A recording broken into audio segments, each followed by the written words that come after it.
down, I know you got me, baby. Baik, selamat pagi, selamat siang, selamat malam kepada dosen dan teman-teman semuanya.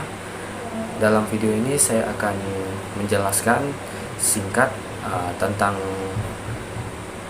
pada materi pada pertemuan pertama, yaitu mengenai pengantar pada mata kuliah Sejarah Gereja Indonesia. Baik teman-teman, tanpa berlama-lama saya akan memulai penjelasannya.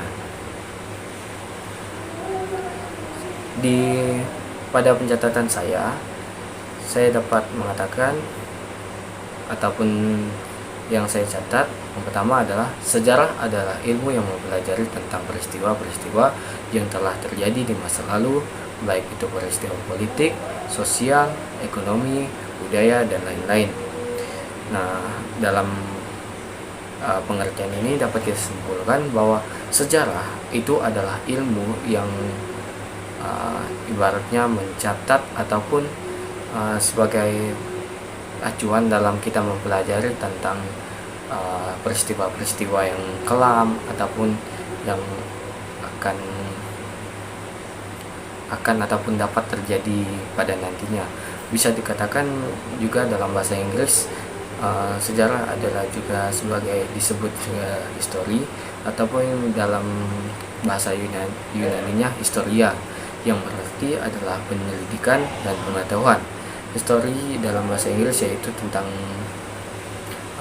pada tentunya tentang sejarah ataupun peristiwa-peristiwa pada masa lalu. Sejarah memiliki beberapa tujuan, antara lain mengenal dan memahami peristiwa-peristiwa yang telah terjadi di masa lalu.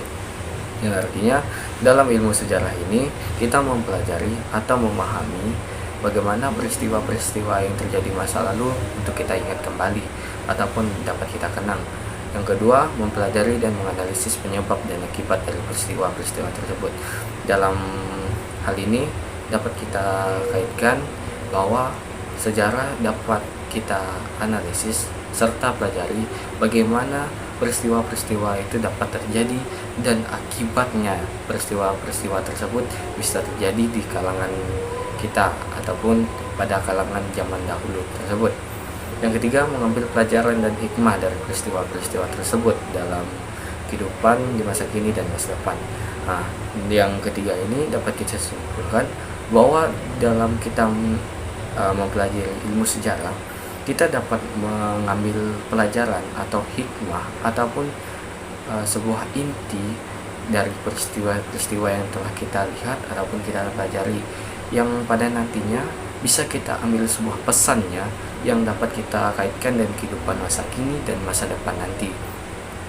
Terus juga teman-teman, selain tujuan, sejarah juga memiliki beberapa manfaat. Yang pertama, membantu kita memahami identitas dan jati diri kita sebagai bangsa dan negara. Dalam artinya, sejarah juga sebagai bentuk cara kita memahami bagaimana diri kita ini menjadi tahu apa sih jati diri kita ke bangsa dan negara kita. Dua, membantu kita mempelajari dan mengambil pelajaran dari kesalahan-kesalahan di masa lalu. Nah, teman-teman, manfaat dari yang kedua ini sangat relevan bagi kehidupan kita, yaitu dalam sejarah, ilmu sejarah, kita dapat mempelajari pesan-pesan yang ada dan kita dapat mempelajarinya, dan kita memahami kesalahan-kesalahan yang telah berlalu dan kita mendapatkan intisarinya, dan kita pada masa depan yang akan datang kita dapat seperti memperbaiki yang terjadi masa lalu, bagaimana yang salah kita benarkan dan mana yang baik itu kita lebih tingkatkan. Yang ketiga, membantu kita membangun kepercayaan dan kesadaran akan pentingnya mempelajari dan menghargai sejarah. Nah teman-teman, ilmu sejarah itu bukan tentang kita memahami ataupun kita mengenali, tetapi di sini bagaimana rasa kepercayaan kita ataupun kesadaran kita untuk mempelajari hal mengenai sejarah, karena sejarah itu membantu bagaimana masa depan akan tercipta pada nantinya.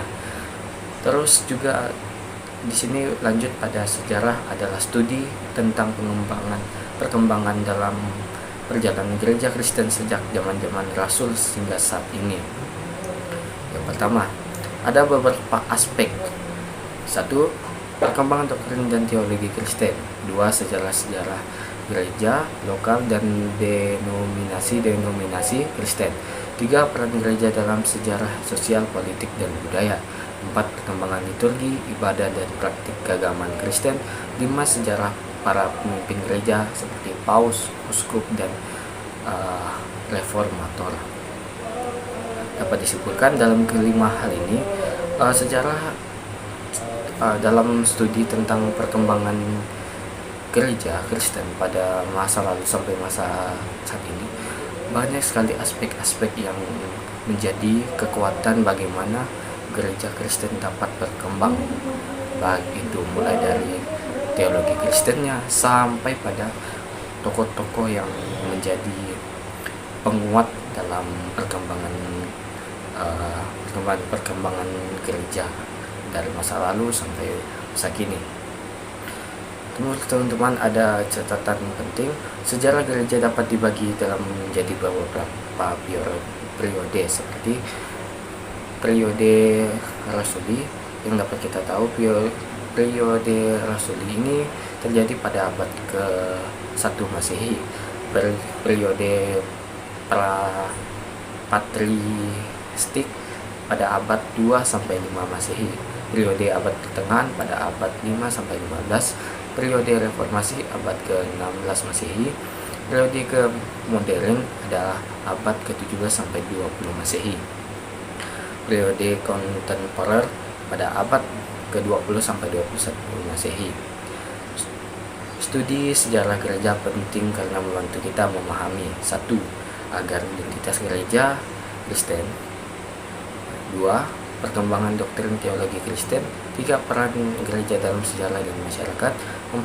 Bagaimana gereja telah berpartisipasi dalam seiring waktu. Nah, teman-teman, dalam studi sejarah gereja ini penting, ada beberapa yang harus kita lihat, yaitu bagaimana gereja itu telah beradaptasi. Salah satunya mengenai waktu yang terus berubah. Jadi gereja ini sifatnya tidak kaku, teman-teman. Gereja-gereja Kristen dimanapun mereka berada, mereka itu beradaptasi sesuai dengan zaman dan bagaimana. Contohnya pada zaman saat ini, gereja telah mengembangkan beberapa seperti membantu anak-anak muda, mengembangkan talentanya dengan menghadirkan organisasi yang dapat diikuti, seperti contohnya OMK, PMKRI, dan lain-lainnya. Terus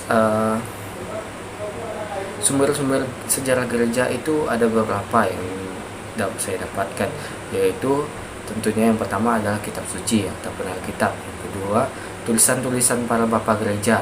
Yang ketiga, dokumen-dokumen gereja seperti konsili. Keempat, sejarah-sejarah gereja. 5. Sumber-sumber arkeologi atau epigrafi. Nah, teman-teman, sejarah gereja di Indonesia itu dimulai pada abad ke-16 ketika agama Kristen dikenalkan oleh misionaris dari Portugis. Nah, teman-teman,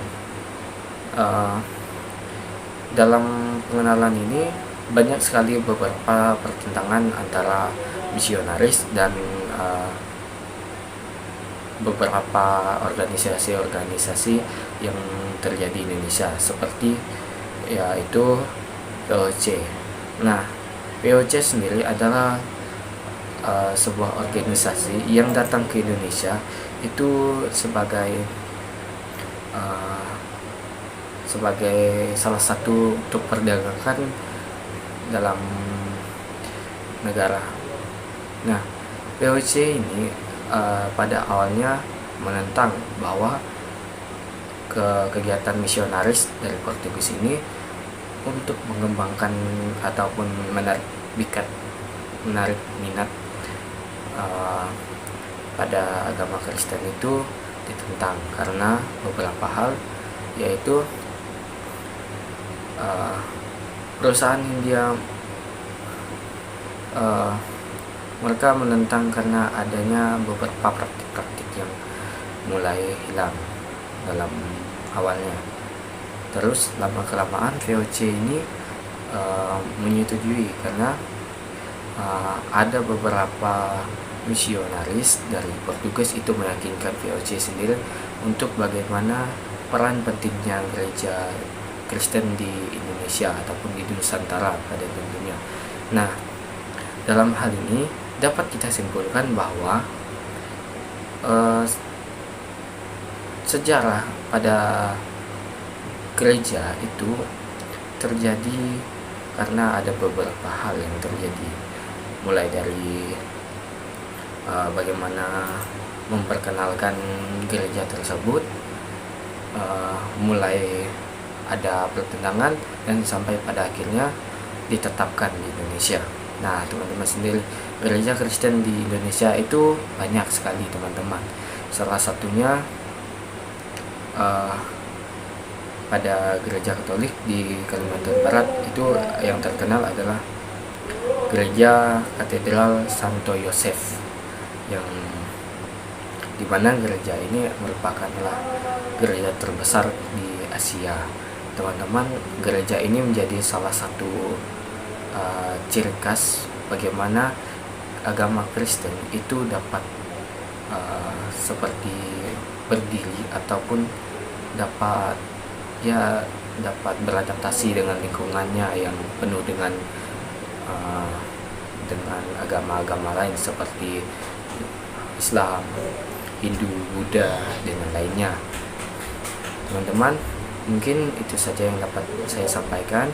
Kurang lebihnya saya minta maaf apabila video ini tidak memuaskan bagi teman-teman semuanya. Saya mohon maaf.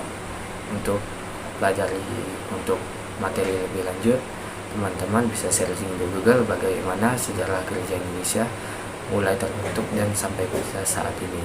Terima kasih, selamat pagi, selamat siang, selamat malam, kapanpun teman-teman ataupun dosen menonton video ini. Saya ucapkan terima kasih dan permintaan maaf bagi saya.